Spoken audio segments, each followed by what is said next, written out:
চাচা চাচা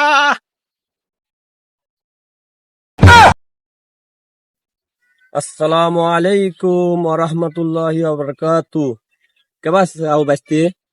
রাহো তোমার সালাম কালাম। হ্যাঁ, তোমার আকিল নাই টুবি মাথায় দিয়ে রোজা রমজানের দিন অন্যের মানুষের বুর পিস পাও দিয়ে তুলি চুরি হরতেছ। হ্যাঁ, তুমি সালাম কালাম দিচ্ছ।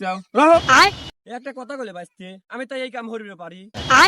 ফুল কিয়ামতের লক্ষণ, ফুল কিয়ামতের লক্ষণ। রোজার দিনে কি বা মিথ্যে কথা কয় দাও। পিস একটা হাতে রয়েছে, আবার এই দেখো। ও আল্লাহ রে, এই দেখো কি রে অবস্থা। ভালো আয় যায় বুঝছে, মুরব্বী মানুষ সম্মান হরি ভালো আয় যায়।